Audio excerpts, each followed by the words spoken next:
আমরা প্রথমে হচ্ছে বেনজিন রিলেটেড কিছু ইনফরমেশন আমরা একটু জেনে নেই। তোমরা এটা হচ্ছে একটা বেনজিন বলয়।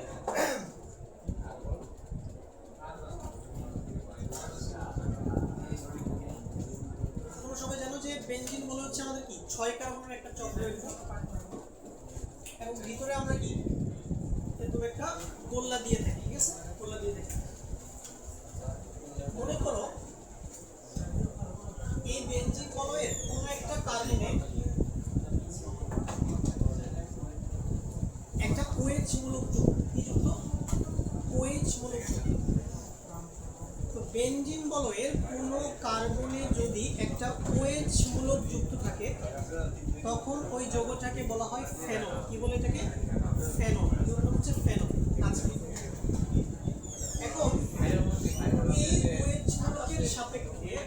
এই OH মূলকের সাপেক্ষে বাকি যে 5টা কার্বন আছে, এই বাকি 5টা কার্বনের পজিশনগুলোর কিছু নাম আছে।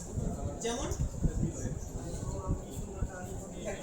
এই OH এর সবচেয়ে নিকটবর্তী কার্বন কোনটা? এটা তো সবচেয়ে নিকটবর্তী কার্বন। তো সবচেয়ে নিকটবর্তী কার্বনকে তোমার বলা হয় অর্থ। বলা হয় অর্থ। আচ্ছা, দেখো এই কার্বনটা ডান পাশ থেকে কাছে আর এই কার্বনটা বাম পাশ থেকে কাছে, এই জন্য এই কার্বনটার নাম অর্থ, আবার এই কার্বনটার নাম কি? অর্থ অবস্থা। আচ্ছা, এবারে লক্ষ্য করো এই OH থেকে এই কার্বন পরমাণুটা সবচেয়ে দূরে অবস্থিত, আর সবচেয়ে দূরের কার্বনটাকে তোমার বলা হয় প্যারা। কি বলা হয়? প্যারা। প্যারা শব্দের অর্থ হচ্ছে দূরে। প্যারা শব্দের অর্থ কি? দূরে। আর অর্থ শব্দের অর্থ হচ্ছে নিকটে। অর্থ শব্দের অর্থ কি? নিকটে। আর প্যারা শব্দের অর্থ হচ্ছে কি? দূরে। ওকে, তাহলে দেখো সবচেয়ে নিকটবর্তী কার্বন যেটাকে বলা হয় অর্থ, সবচেয়ে দূরের কার্বনকে কি বলা হয়? প্যারা। আর অর্থ এবং প্যারার মাঝখানে যে কার্বনটা থাকে তাকে তোমার বলা হয় মেটা। বলা হয় মেটা। মেটা শব্দের বাংলা হচ্ছে মাঝখানে। মেটা শব্দের বাংলা কি? মাঝখানে।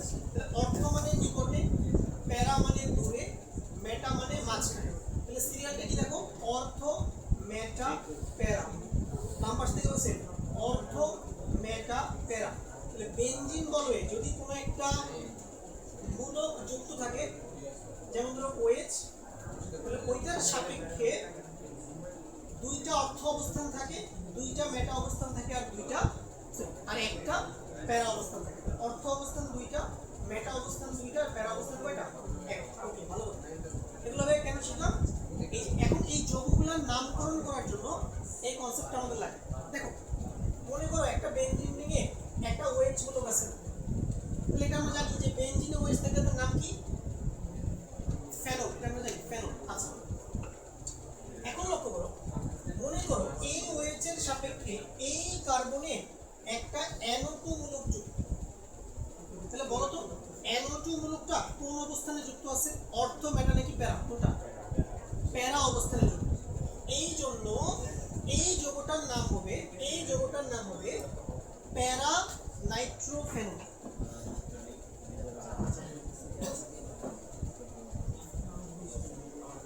কি নাম হবে বলো? প্যারা নাইট্রোফেনল। কারণ NO2 মূলকটা কোন অবস্থানে যুক্ত? প্যারা অবস্থানে যুক্ত। এই জন্য প্যারা নাইট্রো, আর মূল যৌগটা কি ছিল? ফেনল। তাহলে প্যারা নাইট্রোফেনল। আচ্ছা, এবারে এখানে আসো, মনে করো এখানে OH আছে, NO2টা এই কার্বনে যুক্ত। তাহলে বলো তো NO2টা তাহলে কোন কার্বনে যুক্ত? কোন অবস্থানে যুক্ত? অর্থ অবস্থানে যুক্ত। এই জন্য এই যৌগটার নাম হবে অর্থো নাইট্রো ফেনল। অনেক সময় এইভাবে লেখা হয়, প্রথমে একটা ও লিখে, ও মানে হচ্ছে অর্থ, তাহলে অর্থ নাইট্রো ফেনল, আর মাঝে মাঝে হচ্ছে যে পি লিখে প্যারা নাইট্রো।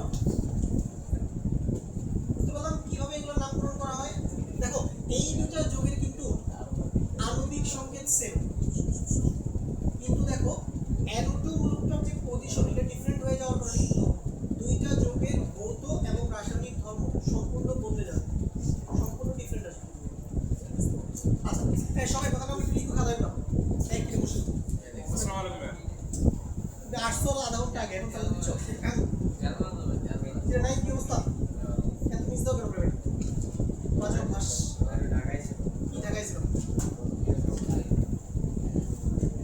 হয়তো পুরোপুরি বাদ দেবো পড়াশোনার সময়।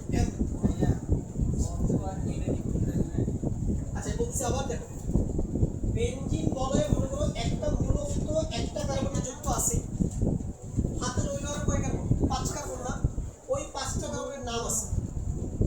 দেখো এই দুইটা কার্বন ওয়েজের সবচেয়ে কাছে কিনা আমাকে বলো, ডান পাশ থেকে এটা কাছে, বাম পাশ থেকে এটা কাছে, তাহলে এই কাছের দুইটা অবস্থান কি অবস্থান বলে?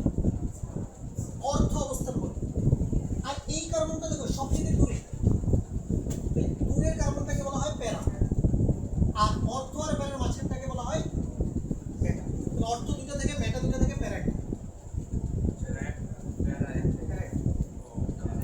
এটা ওই প্যারা না, তোমরা যে প্যারার কথা চিন্তা করছো, যদিও বানান সেমই।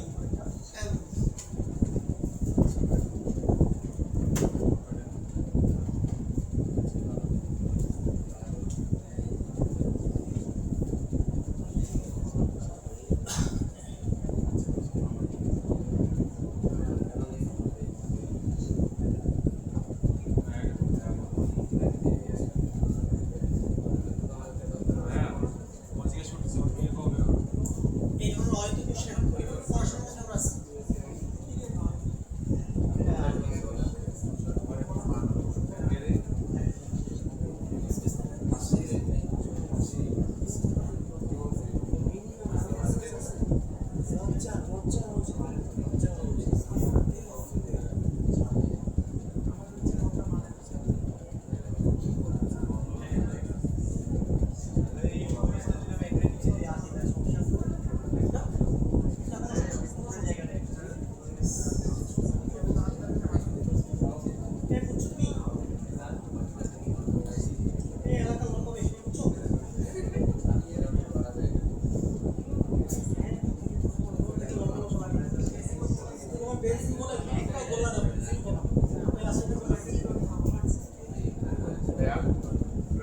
উপরে না দিয়ে নিচে দিলে সমস্যা নেই, যৌগ চেঞ্জ হয়ে যাবে না?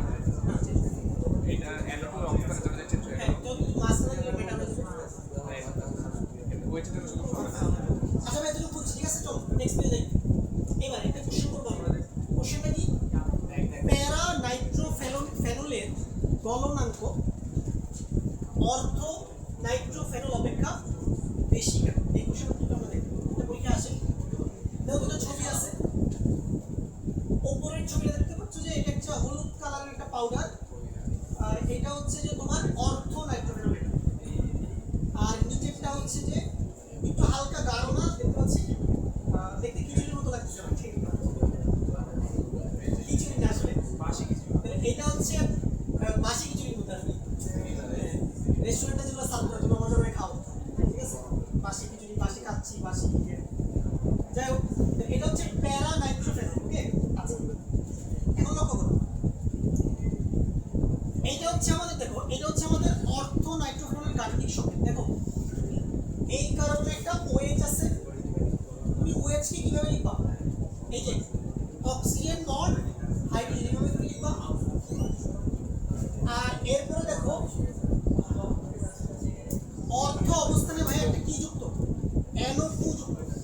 NO2 কে তুমি কিভাবে লিখবা? দেখো তুমি নাইট্রোজেন লিখবা, একটা অক্সিজেনকে তুমি ডাবল বন্ড দিয়ে লিখবা, আর আরেকটা অক্সিজেনকে অ্যারো চিহ্ন দিয়ে লিখবা। এই অ্যারো চিহ্ন মানে কি ছিল? সন্নিবেশ বন্ধন। অ্যারো চিহ্ন মানে কি? সন্নিবেশ বন্ধন। নরমাল যদি দাগ থাকে এটাকে বলে সংহতি বন্ধন, আর অ্যারো চিহ্ন থাকলে তাকে কি বলে? সন্নিবেশ বন্ধন। আচ্ছা ঠিক আছে, এভাবে স্ট্রাকচার রাখলাম।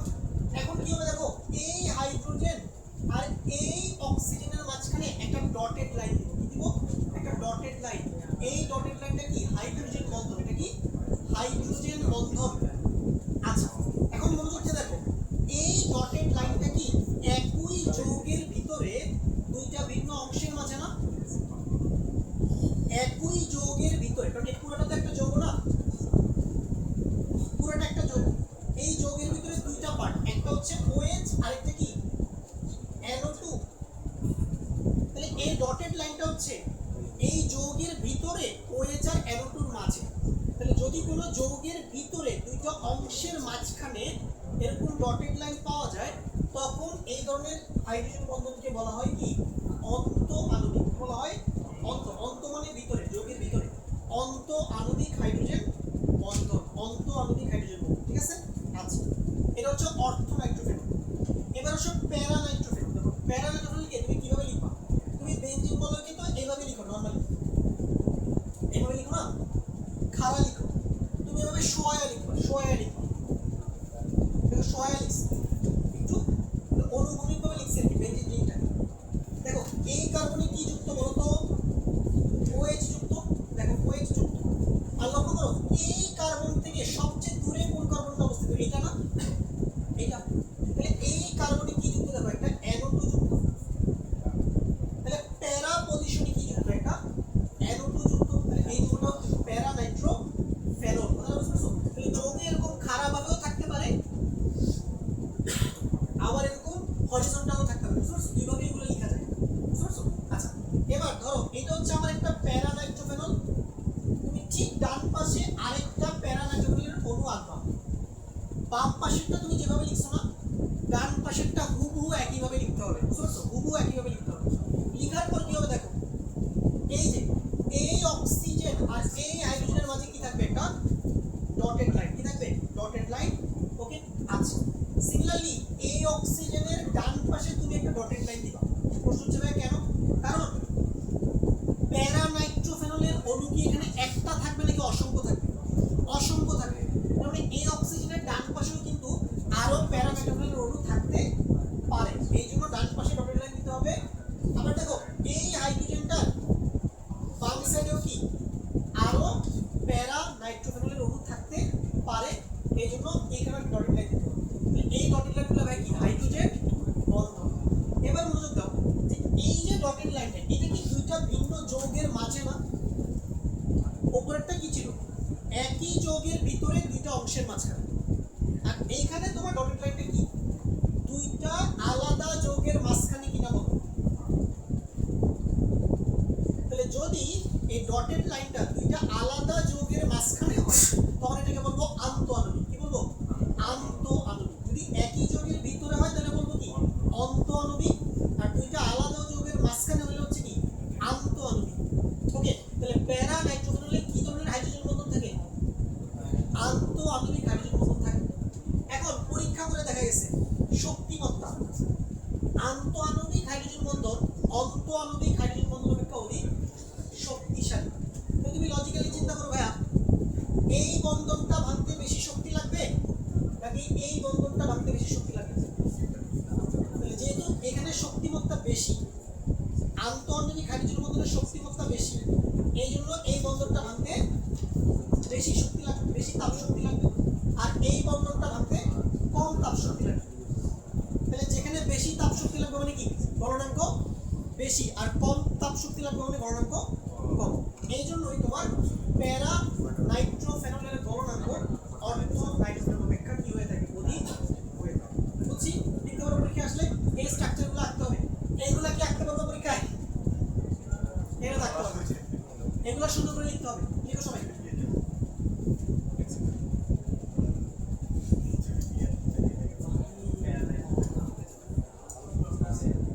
এগুলো আঁকতে গেলে আবার কালারফুল কলম নিয়ে যেতে হবে। হলুদ কালারের কলম কি পাওয়া যায়?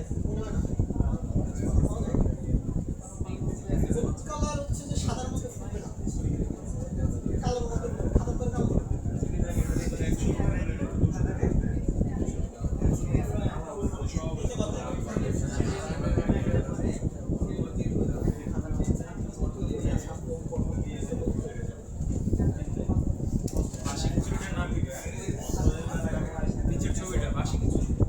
ও এইটার নাম হচ্ছে এই যে এটা কই জানি প্যারা নাইট্রোফেনল।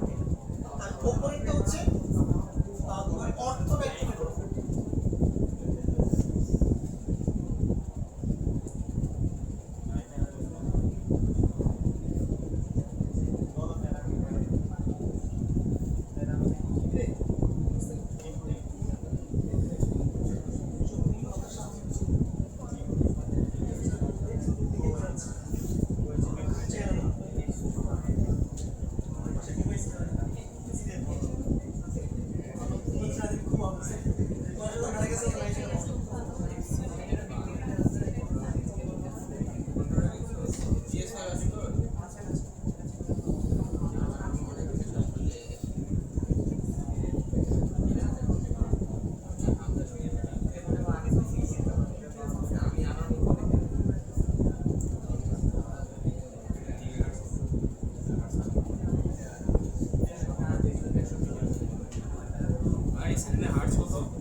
সামথিং 4 গিগাহার্টজ হবে, গিগাহার্টজ হবে।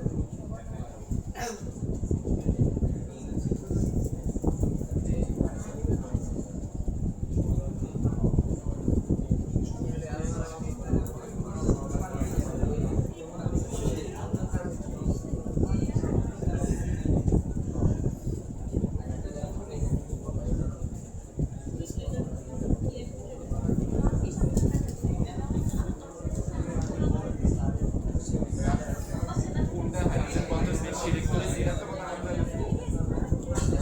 তার স্ট্রেংথ বেশি।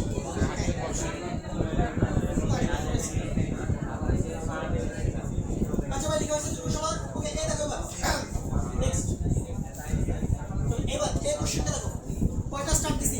অনেক এটা আসবে কোশ্চেন কি করো এটা তোমার কলেজের পরীক্ষায় আসবে, বোর্ড পরীক্ষায় আসবে, মাস হাইড্রোজেন বন্ধন থেকে যদি একটা কোশ্চেন আসে সেটা এটা আসবে।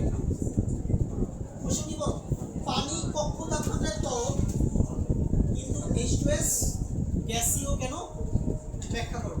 আচ্ছা মানে এখানে মূলত কক্ষ তাপমাত্রায় পানি এবং হাইড্রোজেন সালফাইডের ভৌত অবস্থার মধ্যে তোমাকে তুলনা করতে বলা হচ্ছে। ওকে আচ্ছা দেখো অক্সিজেন এবং সালফার একই গ্রুপের মৌল না?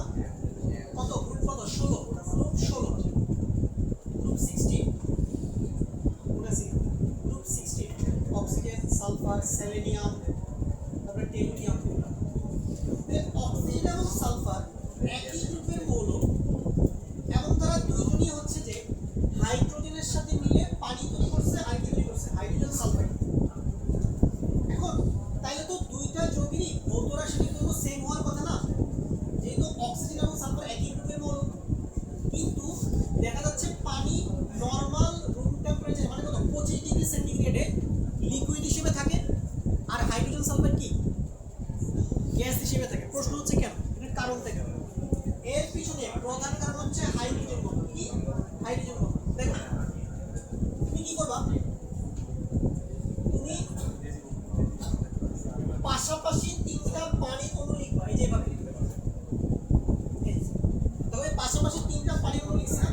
আচ্ছা এখন তুমি কোনো একটা অক্সিজেন হাইড্রোজেন সমযোজী বন্ধনকে একটু চিন্তা করো। তোমরা সবাই ক্লাস 9 এ পর্যায় সারণী অধ্যায়টা পড়ছো না? সেখানে তড়িৎ ঋণাত্মকতা নামে একটা টপিক ছিল, এটা মোটামুটি সবাই হালকা পাতলা ধারণা আছে। এই অক্সিজেন কি করে তার তড়িৎ ঋণাত্মকতা বেশি হয় সে কি করে এই অক্সিজেন আর হাইড্রোজেনের মাঝখানে যে বন্ধনজোড় ইলেকট্রনগুলো আছে এগুলাকে সে নিজের দিকে কি করে অধিক আকর্ষণ করে, যার জন্য অক্সিজেনের সাইডে ইলেকট্রন ঘনত্ব বেড়ে যায় আর হাইড্রোজেনের সাইডে ইলেকট্রন ঘনত্ব কমে যায়। এই জন্য অক্সিজেনে চলে আসবে আংশিক ঋণাত্মক চার্জ আর হাইড্রোজেনে চলে আসবে কি আংশিক ধনাত্মক চার্জ। তাহলে দেখো এই স্ট্রাকচারটাতে প্রত্যেকটা হাইড্রোজেনে কি থাকবে আংশিক ধনাত্মক চার্জ আর প্রত্যেকটা অক্সিজেনে কি থাকবে আংশিক ঋণাত্মক চার্জ। আচ্ছা এখন যখন দুইটা পানির অণু এরকম কাছাকাছি চলে আসবে তখন কি হবে, একটা পানির অণুর অক্সিজেন প্রান্ত আরেকটা পানির অণুর হাইড্রোজেন প্রান্তের সাথে কি হবে আকৃষ্ট হবে না? কারণ একটার মধ্যে মাইনাস একটার মধ্যে কি প্লাস। তাহলে এই আংশিক পজিটিভ এবং এই আংশিক নেগেটিভের মাঝে একটা দুর্বল স্থির বৈদ্যুতিক আকর্ষণ বল কি কাজ করবে। এই আকর্ষণ বলটাকে আমরা কিভাবে দেখাইছি দেখো এই ডটেড লাইন দিয়ে দেখাইছি। এই ডটেড লাইনটাকে আমরা কি বলছি হাইড্রোজেন বন্ধন। মানে পানির অণুর মধ্যে কি আছে হাইড্রোজেন বন্ধন আছে। দেখো তো একটা পানির অণুর চারপাশে মোট কয়টা ডটেড লাইন দেখো, একটা দুইটা তিনটা চারটা। তাহলে প্রতিটা পানির অণুর চতুর্দিকে মোট কয়টা ডটেড লাইন থাকে চারটা, মানে কয়টা হাইড্রোজেন বন্ধন থাকে চারটা। এই হাইড্রোজেন বন্ডিং এর কারণেই পানির অণুগুলো একটু কাছাকাছি কি অবস্থান করে। দেখো পানির অণু অনেক বেশি কাছাকাছি অবস্থান করে না, কারণ অনেক বেশি কাছাকাছি চলে আসলে তো কঠিন হয়ে যাবে। আবার যদি অনেক বেশি দূরে চলে যায় তাহলে কি হয়ে যাবে গ্যাস। তাহলে তারা খুব বেশি দূরেও থাকে না খুব বেশি কাছাকাছিও থাকে না, তারা মোটামুটি একটা ডিস্টেন্স মেনটেন করে থাকে পানির অণুগুলো। এই জন্য পানি কক্ষ তাপমাত্রায় কিভাবে থাকে তরল হিসেবে অবস্থান করে। তাহলে কক্ষ তাপমাত্রায় তরল কার কারণে হয় হাইড্রোজেন আচ্ছা ঠিক আছে, এটা বুঝছি। এরপরে দেখো হাইড্রোজেন সালফাইড, এটা মূলত হচ্ছে তোমার একটা অপোলার সমযোজী অণু। কি এটা? অপোলার সমযোজী অণু। অপোলার কোনো প্রশ্ন না, অপোলার পোলার অপোলার পোলার 19 আমরা একটুগুলো জানি। অপোলার সমযোজী অণু, এবং আমরা জানি যে H2S অণুসমূহের মাঝে কোনো হাইড্রোজেন বন্ধন থাকে না, কোনো হাইড্রোজেন বন্ধন থাকে না। H2S অণুগুলোর মধ্যে শুধুমাত্র দুর্বল ভ্যান ডার ওয়ালস আকর্ষণ বল কাজ করে। তাহলে অপোলার সমযোজী অণুগুলোর মধ্যে কি কাজ করে বলো? দুর্বল ভ্যান ডার ওয়ালস আকর্ষণ বল। যেমন ধরো যে কোনো গ্যাস, যেমন ধরো কার্বন ডাই অক্সাইড, তাহলে কার্বন ডাই অক্সাইডের অণুগুলোর মধ্যে কি কাজ করবে? দুর্বল ভ্যান ডার ওয়ালস আকর্ষণ বল। মনে করো হাইড্রোজেন গ্যাস কি কাজ করবে? ভ্যান ডার ওয়ালস আকর্ষণ বল। ক্লোরিন গ্যাস, মানে যে কোনো গ্যাসীয় পদার্থ হইলেই তাদের অণুগুলোর মধ্যে কোন বল কাজ করে? ভ্যান ডার ওয়ালস আকর্ষণ। ওকে, এই জন্য হাইড্রোজেন সালফাইড রুম টেম্পারেচার মানে কক্ষ তাপমাত্রায় কি অবস্থায় থাকে? গ্যাসীয় অবস্থায় থাকে। তাহলে পানিতে হাইড্রোজেন বন্ধন থাকে, এই জন্য পানি লিকুইড। আর H2S এর কোনো এইচ বন্ডিং নাই, হাইড্রোজেন বন্ধন নাই, এই জন্য H2S কি কক্ষ তাপমাত্রায় গ্যাস। তাহলে এগুলো সুন্দর করে লিখে দিতে পারলে কি জানা আছে? 3 মার্কে আসলে 3 মার্ক, 4 মার্ক লিখে ফেলো সবাই।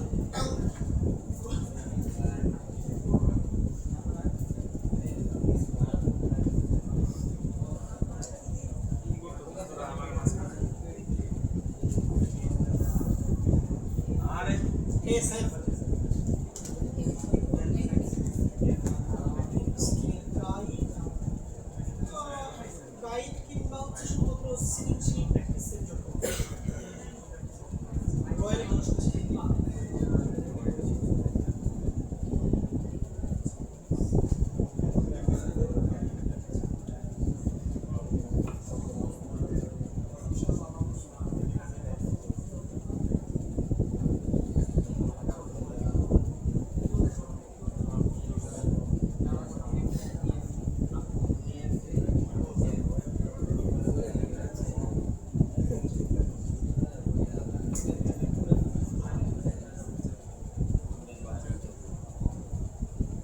টেস্ট পেপার কি হয়? টেস্ট পেপারে অ্যাবসেন্ট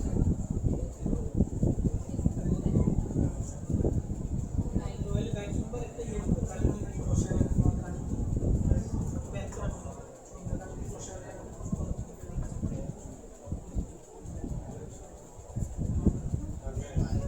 গাড়ি কত পুরো পুরো ষোলোশো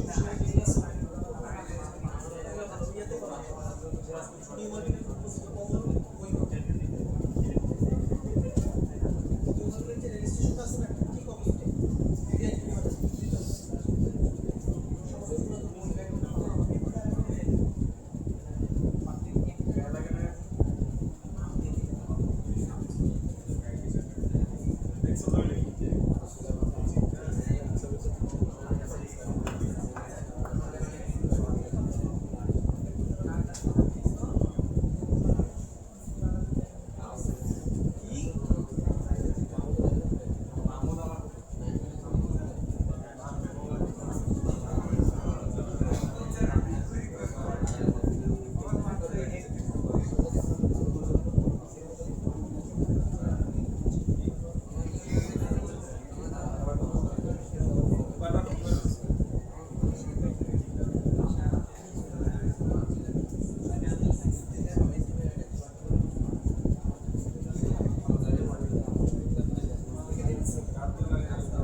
নেক্সট কোশ্চেন চলো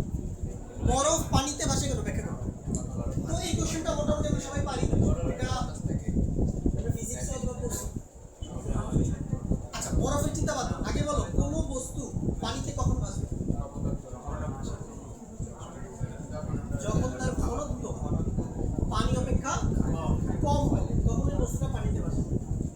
তাহলে এটা তো বোঝা যাচ্ছে, তাহলে বরফ যদি পানিতে ভাসে এর অর্থ এটাই দাঁড়ায় বরফের ঘনত্ব পানি অপেক্ষা কম, বরফের ঘনত্ব পানি অপেক্ষা কম। তাহলে প্রশ্ন হচ্ছে বরফের ঘনত্ব পানি অপেক্ষা কম কেন, এটা হচ্ছে প্রশ্ন। দেখো বরফেও কি থাকে, পানির অণু তো থাকে নাকি? বরফ, পানি, জলীয় বাষ্প সবই তো পানির অণু দিয়ে তৈরি, ভৌত অবস্থা আলাদা কি। দেখো এইটা হচ্ছে আমাদের বরফের স্ট্রাকচার।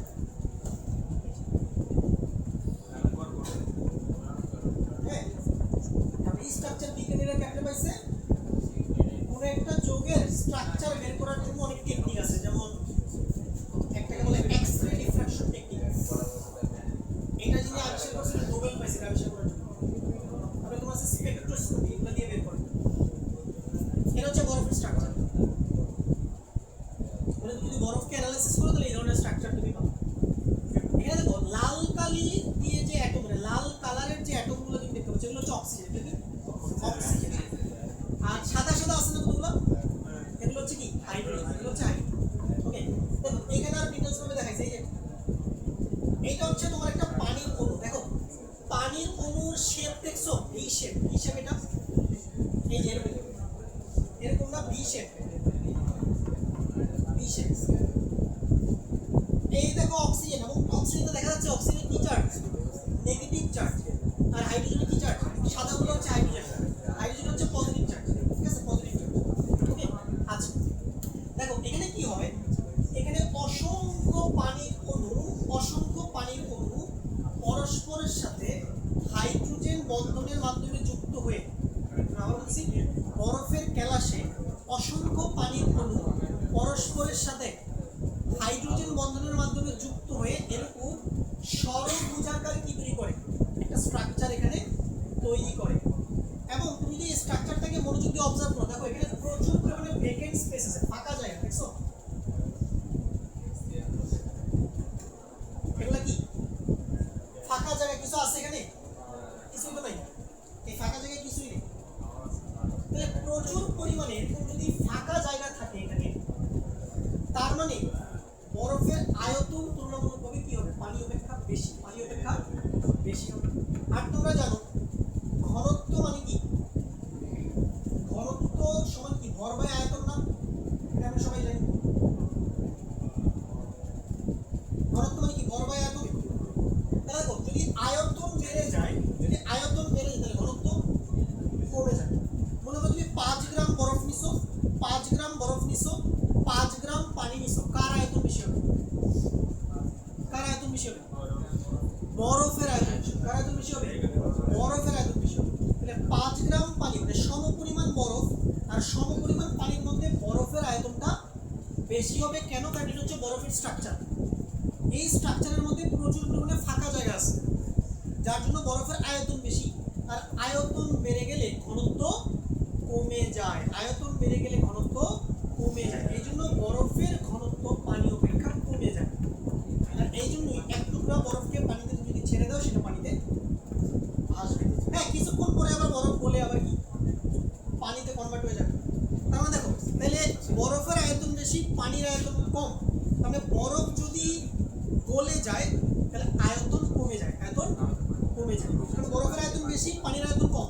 তাহলে বরফ যদি গলে পানিতে কনভার্ট হয়ে যায় তাহলে কি আয়তন কমে যাবে না? আয়তন কমে যাবে। আচ্ছা এখন ভাইয়া পরীক্ষায় তো এইটা আঁকা সম্ভব না, এই স্ট্রাকচার তো পরীক্ষা হলে আঁকা সম্ভব না, তাহলে কোনটা আঁকবো? এই এটা আঁকতে পারবো। ঠিক আছে, এটা এখন আঁকার দরকার নেই, এটা স্লাইডে তুমি পেয়ে যাবো করে কি। ওকে, তাহলে দেখো এই যে দেখো এই যে এটা হচ্ছে তোমার একটা পানির অণু। দেখো এই যে এই হচ্ছে আমাদের অক্সিজেন, এই যে এক হাত দিয়ে একটা হাইড্রোজেন আর এক হাত দিয়ে আরেকটা। এটা হচ্ছে তোমার একটা পানির অণু। দেখো তো এই পানির অণুর চারপাশে আমার কয়টা ডটেড লাইন? 4টা না? 4টা। এই যে একটা, দুইটা, তিনটা, 4টা। তাহলে সেম পানির মতোই বরফের মধ্যেও প্রতিটা পানির অণুর চারপাশে আমার কয়টা এজ বন্ডিং থাকে? 4টা এজ বন্ডিং থাকে। এবং এইভাবে তোমার সর্বজায়গা স্ট্রাকচারটা গঠিত।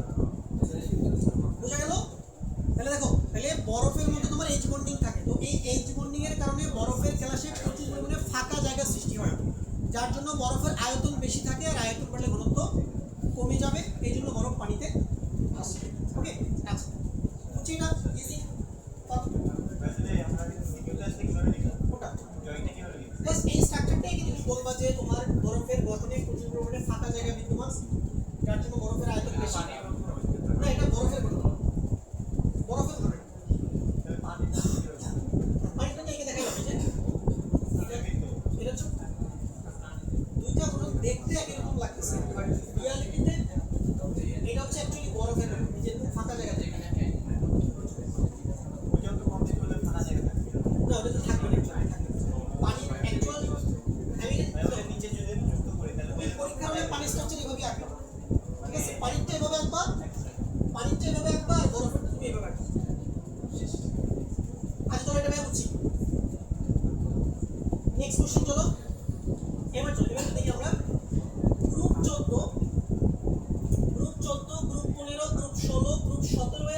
ক্লোরাইডের স্ফুটনাঙ্কের ক্রম লেখচিত্র সহ বিশ্লেষণ করো।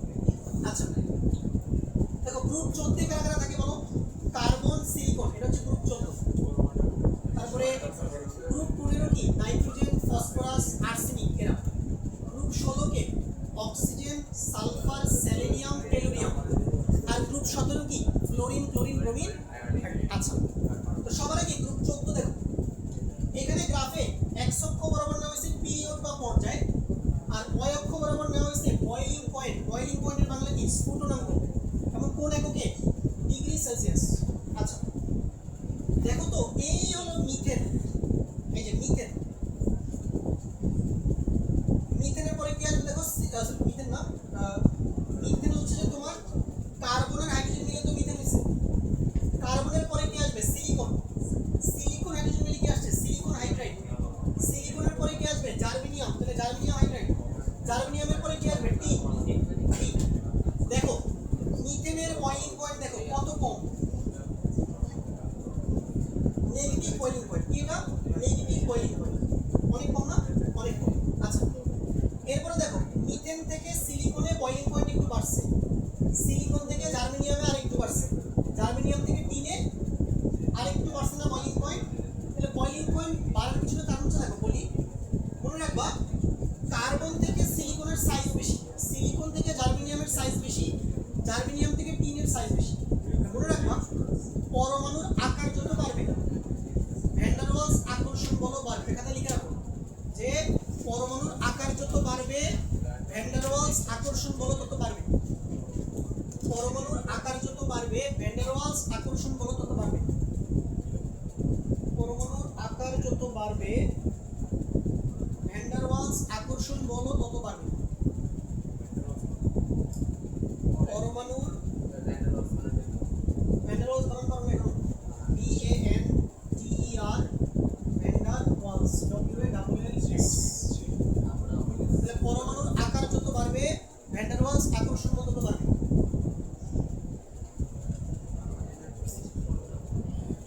তার মানে মিথেনের অণুগুলোর মাঝে যে পরিমাণ ভ্যান ডার ওয়ালস বল কাজ করবে সিলিকন হাইড্রোজেনের মাঝে তার চেয়ে বেশি পরিমাণ ভ্যান ডার ওয়ালস বল কাজ করবে। এজন্য বয়েলিং পয়েন্ট বেড়ে গেছে। ঠিক আছে ওকে। এবার আসো গ্রুপ 15। গ্রুপ 15 থেকে কে আছে? এই দেখো নাইট্রোজেন, ফসফরাস, আর্সেনিক, অ্যান্টিমনি। ঠিক আছে এই চারটা দেখো।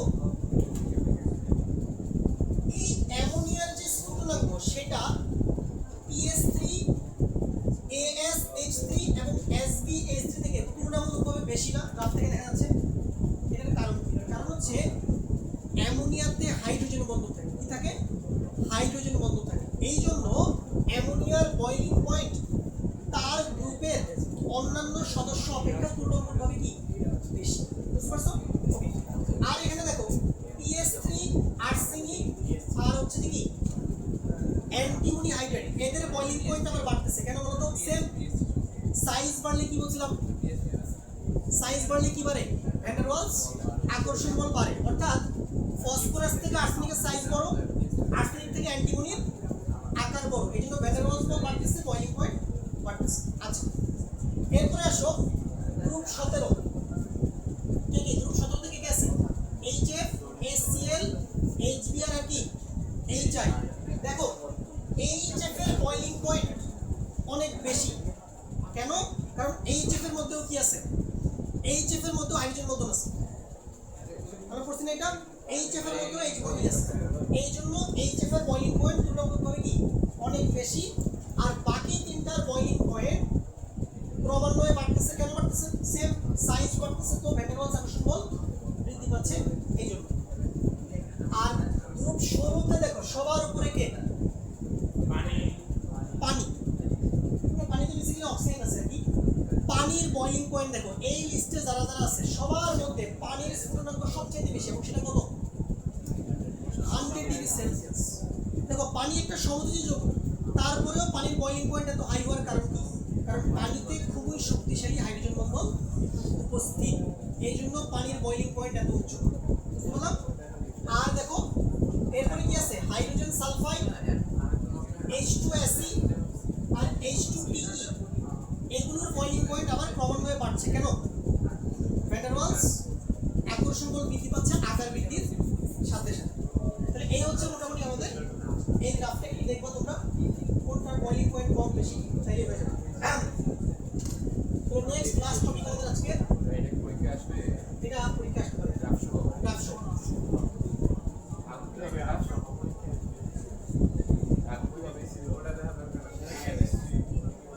লাস্ট এবার আমাদের হাইড্রোজেন বন্ধনের লাস্ট টপিক হাইড্রোজেন বন্ধনের গুরুত্ব।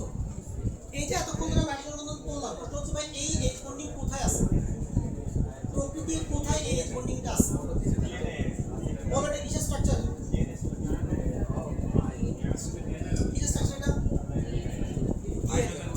তাহলে দেখো যদি এই এইচ বন্ডিং না থাকতো, দেখো হাইড্রোজেন বন্ধন যদি না থাকতো তাহলে ডিএনএর অস্তিত্ব থাকতো না, এই পৃথিবীর বুকে আমাদের কোনো অস্তিত্ব থাকতো না। জীবকুলকে টিকিয়ে রাখার পিছনে সবচেয়ে গুরুত্বপূর্ণ যে রাসায়নিক বন্ধনটা সেটা কি?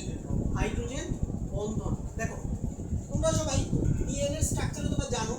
দেখো ডিএনএর গাঠনিক একক কি বলতো? ডিএনএর গাঠনিক একক কি? নিউক্লিওটাইড। কি বলতো? নিউক্লিওটাইড। বায়োলজি তোমরা পড়ছো। ডিএনএর সবচেয়ে ক্ষুদ্রতম গাঠনিক একক হচ্ছে নিউক্লিওটাইড। অসংখ্য নিউক্লিওটাইড মিলে একটা ডিএনএ অণু তৈরি করে। এখন দেখো একটা নিউক্লিওটাইডে তিনটা জিনিস থাকে। কয়টা জিনিস থাকে? তিনটা। একটা হচ্ছে মাঝখানে দেখো এই যে ডিঅক্সিরাইবোজ সুগার, এটা হচ্ছে মূলত 5 কার্বনের একটা রিং। দেখো এই যে একটা কার্বন এখানে, আরেকটা কার্বন এখানে, আরেকটা কার্বন এখানে, এই হলো 4 নাম্বার কার্বন। আরেকটা কার্বন কই থাকে? দেখো উপরে থাকে, ডিঅক্সিরাইবোজ সুগার। এটা সাথে একটা ফসফেট থাকে আর সাথে একটা নাইট্রোজেন বেস থাকে। কি থাকে? Nitrogen base. তিন জিনিস থাকে। এটা তোমরা বায়োলজিতে বোটানিতে পড়বা, কোষের গঠন অধ্যায়ে। কি কি থাকে বলো? নিউক্লিওটাইডে একটা ফসফেট থাকে, একটা ডিঅক্সিরাইবোজ সুগার থাকে মানে শর্করা আর কি, আরেকটা হচ্ছে কি নাইট্রোজেন বেস। তিন জিনিস থাকে। এগুলো স্ট্রাকচার এখন তোমার জানতে হবে না, এগুলো জাস্ট আমি দেখাচ্ছি। এদিকে আমাদের নাইট্রোজেন বেস আবার কয় টাইপের? দেখো 5 টাইপের। কি কি? অ্যাডিনিন, গুয়ানিন, থাইমিন, সাইটোসিন, আবার কি ইউরাসিন। ওকে, উপরের দুটো হচ্ছে দুইটা রিং থাকে আর নিচের তিনটাতে সবগুলো কি একটা করে রিং থাকে। পুরো রাসায়নিক গঠনে কি বুঝতে হবে? দেখো এই হচ্ছে আমাদের ডিএনএ ডাবল হেলিক্স স্ট্রাকচার। আমরা সবাই এটা পারি, ডাবল হেলিক্স স্ট্রাকচার। আচ্ছা এইখানে মূলত দেখো এই যে নাইট্রোজেন বেসগুলো আছে, দেখো এই কথাগুলো এটি মানে অ্যাডিনিন, থাইমিন, এই এ আর টি এর মাঝে যে বন্ডিংটা আছে, বন্ডিংটা কি? এইচ বন্ডিং, হাইড্রোজেন বন্ধন। ওকে, এই সবগুলো নাইট্রোজেন বেসের মাঝখানে যে বন্ডিং আছে এটা কি বন্ডিং? H bonding. তাহলে এইচ বন্ডিং না থাকলে কিন্তু এই নাইট্রোজেন বেসগুলো পরস্পরের সাথে যুক্ত থাকতে পারতো না এবং ডিএনএ স্ট্রাকচারও তৈরি হতো। তুমি দেখো আগের স্ট্রাকচারটা দেখো, এই দেখো দেখো এখানে অসংখ্য ডটেড লাইন আছে না? দেখো এই যেগুলো কি ডটেড লাইনগুলো কি? এগুলো সব হচ্ছে এইচ বন্ডিং। ঠিক আছে, সবগুলো আগে সবগুলো বুঝতে পারলাম যে এইচ বন্ডিং কই থাকে, কার মধ্যে থাকে? ডিএনএ এর মধ্যে থাকে। তো এইটা হচ্ছে আমাদের এইচ বন্ডিং এর গুরুত্ব। তো মোটামুটি এইচ বন্ডিং যা যা পড়াইছে এগুলো পড়লে হয়ে যাবে। হ্যাঁ একে দেখো আজকে বায়োলজি কইতে কি শিখলি?